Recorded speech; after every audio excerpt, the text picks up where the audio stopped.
What is up? Another day, another video. So ito yung setup ko na naman, always na lang sinasabi. So yan, naglagay lang ako dito ng wind visor. Wala lang, trip ko lang at bukas yung ilog niya. So ngayon, tambak na lang siya. 2 weeks na siyang nakatambak. Kasi lumipat na ako ng trabaho and work from home kasi hindi ko na siya nagagamit. So tambak na. Yan dumi na yan. Yan pa rin yun nung huli ko siyang nagamit. So ngayon, may errands na akong gagawin. Samahan niyo ako. And hopefully wag umulan kasi wala akong dalang kapote. Okay, sound check. Sheesh! So may nagtatanong niya kung ano yung pipe ko, no? Safe yan, safe na pipe yan kahit gumamit pa ng DB meter yung LTO. Di yan naabot ng 90. Basi lang talaga siya. Let's go, samahan niyo muna ako. Sa mga nanonood ng video ko, meron doon magsabi ako na parang may tumutunog sa akin kapag nagsi 60 kph na ako on third gear. May tumutunog sa akin kapag nagsi 60 ako. So nalaman ko yung tornilyo pala dun sa skid plate ko is tumatama dun sa pipe. Buti hindi niya binutas. Antibay din ng pipe. Ang nangyari, yung tornilyo yung tornilyo yung na-damage. Ayan, papakita ko sa inyo dyan. So ito yung dahilan kung bakit maingay pala. Ito.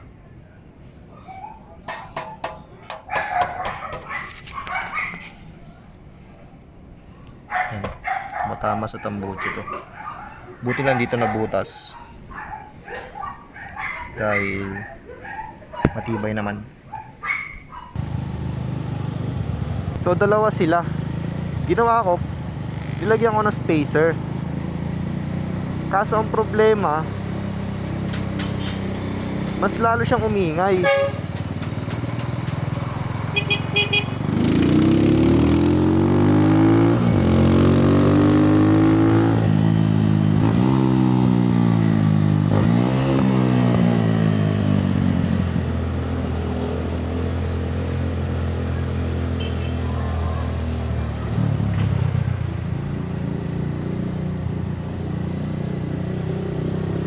So ngayon, kinalikat ko siya ulit. Binalik ko yung tornilyo, tinanggal ko yung spacer. So total may tama na naman siya. Bahala na siya tumama doon. Hindi naman na siya mabubutas. Damage na rin yung tornilyo, natapyas na. Siguro pansamantagal, hanapan ko ng fix. Kasi baka in the long run, pag mas tumagal pa nag long ride, syempre iinit yun, di ba? Baka maluto at mabutas.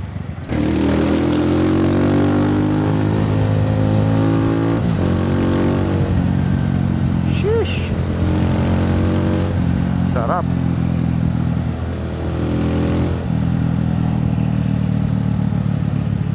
Please don't go rain. So yan, sa susunod na video ko lang siguro gagawin yung mga or ipapakita, sasabihin yung mga setup na ginawa ko dito. Actually hindi pa naman siya ganun ka-upgraded. Pero ang kulang ko na lang is upuan and gulong. So pinag-iisipan ko pa kasi sayang din naman, parang gusto ko munang lumain, lalo na yung gulong. Kasi yung mga pinagpalitan ko natatambakan lang talaga eh. Extra parts na lang, katulad nung pipe and exhaust ko na stock. Wala, nakatabi lang siya. If ever masira man tong ano ko, luma, ay itong bago, kabit ko na lang yon.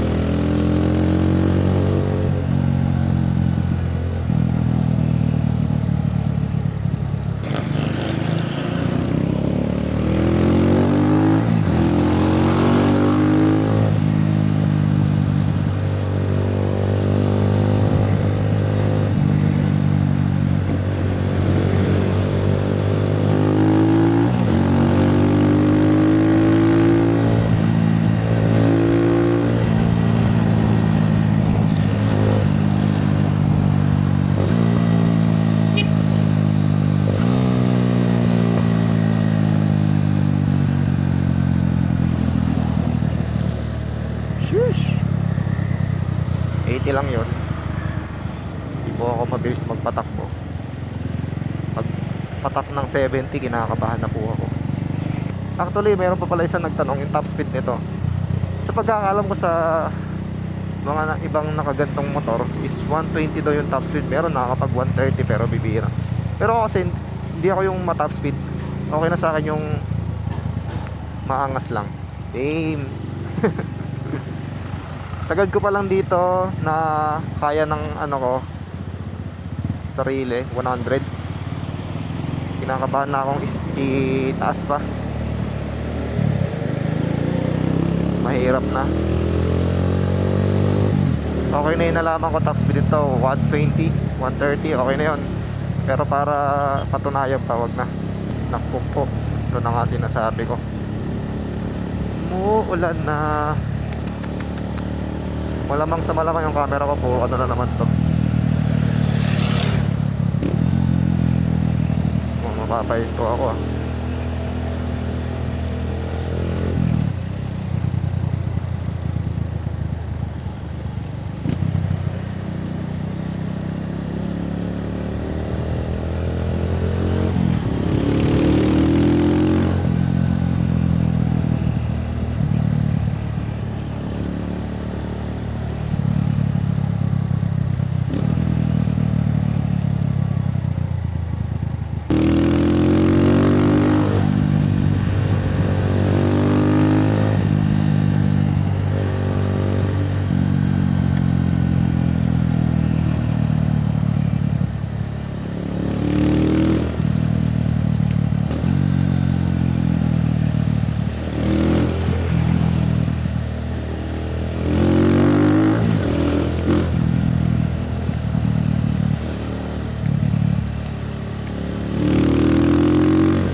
I need to stop.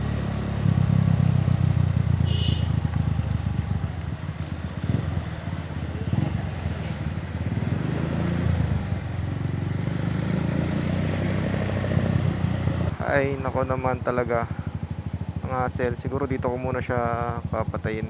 Diyan na lang naman ako, malapit na lang. And sigurin ko na siguro to. So ayun, tapos na ako sa aking agenda. Ganun lang kabilis. Actually mabilis lang. Wala pang 30 minutes. Wala pang 20 minutes eh.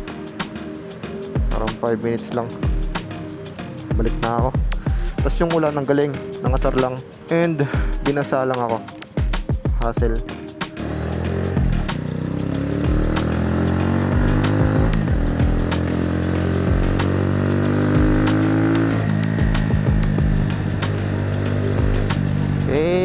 Binasalang ang daan, nang asar lang, at pati yung aking helmet binasalang din.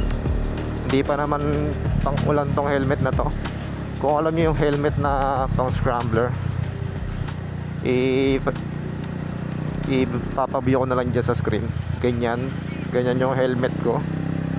One time inabutan ako ng malakas na ulan. Etong daan na rin yun. Putik na yan, naligo ako sa mukha ako, basang-basa.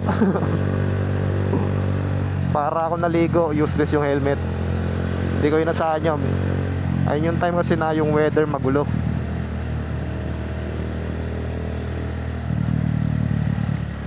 So sana magkaroon tayo ng ride ano. Kasi tagal ko na rin din nakakapag-ride. Tagal ko na din nakakalabas. Maybe this coming August mag-aya ako sa tropa. Pinaka-hate ko talaga tong oras na to. Ang oras kasi ngayon is 12:40 or 12:50. Pagpapasok ganito yung oras ko dati. Hirap. Uulan sabay maaraw. Ang lagkit. Buti na lang pang umaga na ako ngayon. And hindi ko na kailangan bumiyahe.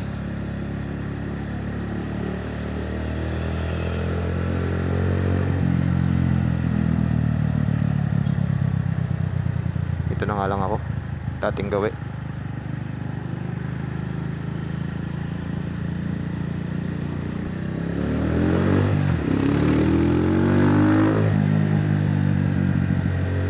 Tas pagdating dito, tuyong-tuyo yung daan, no?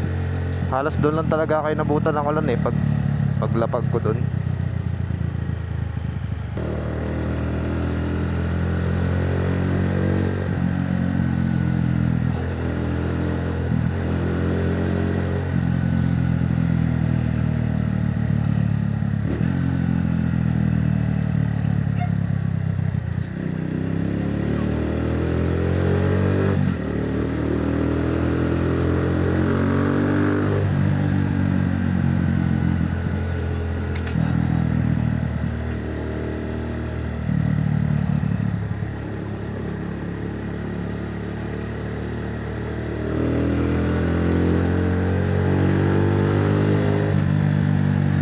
Sheesh, nakakamiss mag-ride.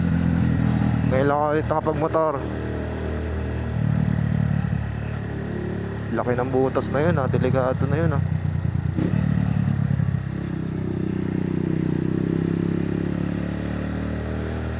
Ito yung laging umaapaw kapag gano eh, na bagyo yun. Taas niya ngayon, no?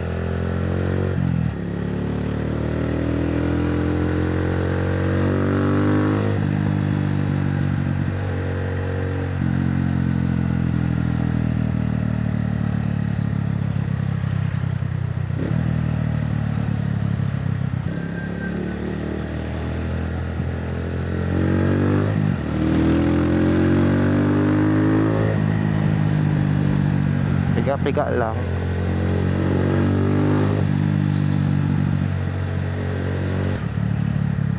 So kung umabot kayo dito sa video na to, no, patunay lang yon na natutuwa kayo sa ginagawa kong video.